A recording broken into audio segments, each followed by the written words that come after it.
यहाँ से सूर्य अल-आराफ का 10वां रुकू शुरू हो जाता है। कुरान का मानी पढ़ने से मुसलमान इतना क्यों डरते हैं? क्या कोई गहराई मानी है? कुछ भी नहीं, हूबहूब है। थोड़े बातों को पीछे दबा हुआ मानी है, उसका फ़ायदा लिख के बावजी में बतलाया है। और भी कुछ समझने के लिए आप लोगों को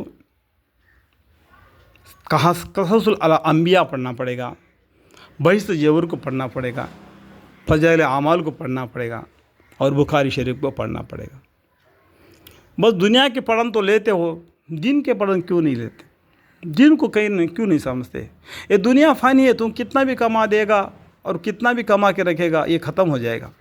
खाली हाथ तुम कब्र में जाओगे।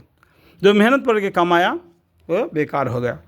तो अल्लाह के पास कोई नियामत है, वो कभी ख़त्म नहीं होगा। कुल्लु मन अलैहा फ़ानी व यबक़ा वजहु रब्बिका ज़ुल जलाली वल इकराम।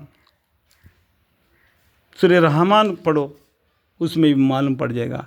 कोई भी हम मानी है, अरब लैंग्वेज अरबी में है, लेकिन उर्दू का मानी हूबहूब है। जहाँ पर उसका बीच का भेद है वो आपको कुछ क़ससुल अंबिया पढ़ने से मालूम पड़ जाएगा और हदीसों को पढ़ने से भी मालूम हो जाएगा। कोई बात नहीं, कुरान एक बार पढ़ने से समझ में नहीं आएगा, 1 से 2 मरतबा, 3 मरतबा, 4 मरतबा पढ़ो, क्या हो गया? तुम डिग्री पढ़ते हो, एमटेक पढ़ते हो और भी डॉक्टर पढ़ते हो, एमबीबीएस पढ़ते हो, क्या कुरान को नहीं पढ़ते? ये कुरान पढ़ना इतना मुश्किल हो गया? अल्लाहुम्मा अग़फ़िर ली। और हमने तुम समूद के तरफ उनके भाई सोलह अलैहिस्सलाम को भेजा, यानी समूद के कौम के तरफ 16 अलैहिस्सलाम पैगंबर आए थे। उन्होंने फरमाया, वो पैगंबर ने फरमाया सोलह अलैहिस्सलाम ने, ऐ मेरी कौम, तो अल्लाह की इबादत करो, उसके सिवा कोई तुम्हारे माबूद नहीं। तुम्हारे पास तुम्हारे परवरदिगार की तरफ से एक वजह दलील आ चुकी है। वजह दलील क्या है?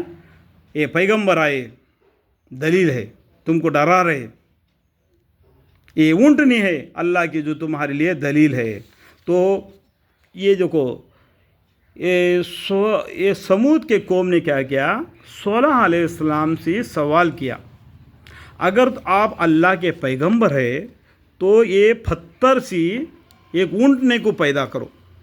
वो अभी हमारे सामने वो पत्थर से निकले और घास खाए और वो बच्चा जने और बच्चा उसका दूध पिए।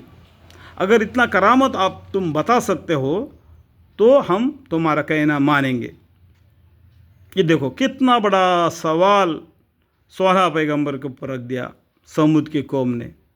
तो उसके बाद में 16 अलैहिस्सलाम ने अल्लाह से दुआ मांगी, या अल्लाह, इस तरीके से ये लोग मेरे को झूठला रहे, आप मेरी मदद करेंगे तो ये कहीं आपकी रहमत का, आपकी मौजज़ा का मान कर इस्लाम कबूल करेंगे करके वो अल्लाह से दुआ मांगी। अल्लाह ताला ने 70 साल से मैं उस पत्थर के अंदर एक ऊँटनी को पाल रहा हूँ। एक दिन सोलह अलैहिस्सलाम इधर आएंगे, समूद के कौम उनसे सवाल करेगा तो सोलह अलैहिस्सलाम दुआ मांगेंगे बोल के, मैं उस पत्थर के अंदर मैं एक ऊँटनी को पाल के रखा, तो आप उस पत्थर पर एक हाथ से या छड़ी से इशारे करो, वो पत्थर फट जाएगा और उसमें से ऊँटनी निकलेगी और वो घास खाएगी और वो बच्चा जनेगी और बच्चा उसका दूध पिएगा। तो ये मौजज़ा उनको दिखाने के बाद वो ईमान लाएंगे। क्या देखो, तो इस तरीके से अल्लाह ने सोलह अलैहिस्सलाम की दुआ को कबूल फरमाया, ऊँटनी को पैदा फरमाया। तो सोलह अलैहिस्सलाम ने क्या फरमाया? ऐ मेरी कौम, तो अल्लाह की इबादत करो, इसके सिवा कोई तुम्हारा माबूद नहीं। तुम्हारे पास तुम्हारे परवरदिगार की तरफ से एक वजह दलील आ चुकी है। ये क्या? वो दलील क्या है? ऊँटनी। इससे पहले मैं बताया ना करामत अल्लाह की जो तुम्हारे लिए दलील है। इस ऊँटनी को गलत नज़र से कभी भी नहीं देखना, ये अल्लाह के मौजज़ा है। तुम इस पर अल्लाह की इबादत करना, तो अल्लाह के रसूल की कहने को मानना, अल्लाह से डरना। तो उसको छोड़ दो। ये ज़मीन में कहीं भी चले फिरे उसको हाथ तक नहीं लगाना। अल्लाह की ज़मीन में खाती फिरा करेगी और उसको बुराई के साथ हाथ भी मत लगाना, कभी तुमको दर्दनाक आज़ाब आ पकड़े। जब ये मौजज़ा है ऊँटनी का तुम ईमान लाने के लिए, इसको 16 अलैहिस्सलाम की जो समूद की कौम को ये ऊँटनी आजमाने के लिए भेज दिया, ये सोलह अलैहिस्सलाम के ज़रिए से। और तुम ये हालत याद करो कि अल्लाह ताला तुमको आद के बाद, यानी आद की कौम इससे पहले गुजर गई थी, आबाद किया। आद की कौम के ऊपर एक दर्दनाक अजाब आ गया, वो उनसे जड़ से उनका कट गया, और उसके बाद में तुमको आबाद किया समूद की कौम को। सोलह अलैहिस्सलाम ने उनको ऊँटनी से आजमा दिए अल्लाह ताला ने, जरिया सोलह अलैहिस्सलाम आबाद किया। और तुमको ज़मीन पर रहने को ठिकाना दिया कि नरम ज़मीन पर महल बनाते हो। ये ज़मीन बहुत नरम है, इसको खोद कर इसके अंदर बड़े बड़े महल बनाते हो, और पहाड़ों को तराश तराश कर इसमें घर बनाते हो। सो खुदा ताला की नियामतों को याद करो और ज़मीन में फसाद मत फैलाओ। उनकी कौम में जो मुतकब्बर सरदार थे, उन्होंने गरीब लोगों से जो कि उनमें से ईमान ले आए थे पूछा कि क्या तुमको इस बात का यकीन है कि सोलह अलैहिस्सलाम अपने रब की तरफ से भेजे हुए हैं? तो इनकार करने वाले लोग ईमान लाए उन लोगों को सवाल करें। उन्होंने कहा कि बेशक हम तो इस पर पूरा यकीन रखते जो उनको देकर भेजा गया है। जो ईमान लाए थे उन्होंने बोला हाँ बराबर हम उसके ऊपर ईमान ले आए। और मुतकब्बर लोग कहने लगे कि तुम जिस चीज़ पर यकीन लाए हो हम तो इसे मुनकर है, हम उसको मानते नहीं। इस तरीके से उन्होंने इनकार कर दिया। गर्ज उन्होंने उस ऊँटनी को मार डाला। तो वो ऊँटनी को क्या किया, उनको जान से मार डाला और अपने परवरदिगार के हुक्म से सरकशी की और कहने लगे आए सोलह अलैहिस्सलाम जिसकी आप हमको धमकी देते थे उसको मनगाओ अगर आप पैगंबर है। वो ऊँटनी को मार के और पैगंबर से इस तरीके से सवाल करने लगे। तो बस आप पकड़े उनको जलाने। आंसू अपने घरों में अंधे के अंधे पड़े रह गए।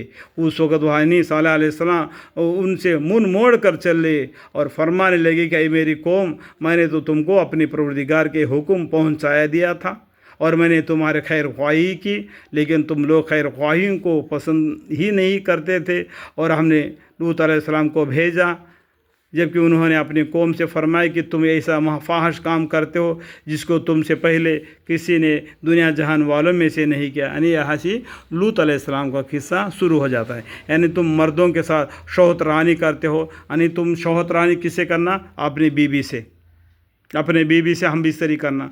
तुम दो मर्दों में आपस में इस तरीके से हरकतें करते हो औरतों को छोड़कर, बल्कि तुम खुदा हद इंसानियत ही से गुजर गए हो, इंसानियत से गुजरे हुए हो गए। और उनके कौम से कोई जवाब ना बन पड़ा, वजह इसके कि आपस में कहने लगे कि उन लोगों को तो अपनी बस्ती से निकाल दो, यानी लूत अलैहिस्सलाम को अपने बस्ती से निकाल दो। ये हमको उल्टे सुलटे बातें बोल रहे, कह रहे, ये लोग बड़े पाक साफ बनते हैं। ये देखो इस तरीके से हमको इनको अपना बस्ती से निकाल दो, इस तरीके से वो लोग उनके ऊपर उल्टे फिरे। सो हमने इनको यानी लूत अलैहिस्सलाम को और उनके मतलाकिन को बचा लिया वजह उनकी बीवी के। देखो यहाँ पर लूत अलैहिस्सलाम एक पैगंबर है, फिर भी अपनी बीवी को हिदायत नहीं दे सके। हिदायत देना किसके हाथ में? अल्लाह के हाथ में है। हमारा काम है अल्लाह के हुक्म को पढ़कर या समझाना, मानना नहीं मानना उनके काम है। जिन्होंने सुना, जिन्होंने माना, तो उनकी बीवी भी नाफरमान थी, उसको भी लूत अलैहिस्सलाम ने हिदायत नहीं दे सके, क्योंकि अल्लाह के हुक्म में वो, अल्लाह के कहर में वो बीवी आ गई। हिदायत देना, हिदायत का ना देना अल्लाह के कब्जे में है कि वह उन्हीं के लोगों में रही जो अजाब में रह गए थे। और हमने उन पर एक नई तरह का मीन बरसाया जो कि पत्थरों का था। सो देखो तो सही उन मुजरिमों का अंजाम क्या हुआ। देखो दुनिया में बारिश गिरता है, लेकिन लूत अलैहिस्सलाम की कौम के ऊपर क्या गिरा? पत्थर गिरा। हर पत्थर के ऊपर उसका नाम था जिसके सिर पे वो लगेगा। जब सिर पे लगेगा तो नीचे से निकल आएगा, तो एकदम गिर कर मर जाएगा। इस तरीके से पत्थरों का बारिश से सबको बर्बाद कर दिया उस पत्थरों के बारिश ने। तो जो लूत अलैहिस्सलाम के कौम थे उनके ऊपर जो ईमान लाए थे उनका अल्लाह ताला ने बचा लिया। जो नाफरमानियों को पत्थरों का बारिश बरसा दिया, उन मुजरिमों का अंजाम कैसा हुआ? बर्बाद हो गए। اللہ تعالیٰ کا حکم کو ماننا، اپنی عقل سے سمجھ کر اپنے نافرمانیاں مت کرنا۔ اللہ تعالیٰ تمام مسلمان بھائیوں کو توفیق ہدایت دے، اور میری بیان میں جو بھی غلطی آ کر مجھ سے ہو گئے تو مجھے معاف فرمائے، آمین۔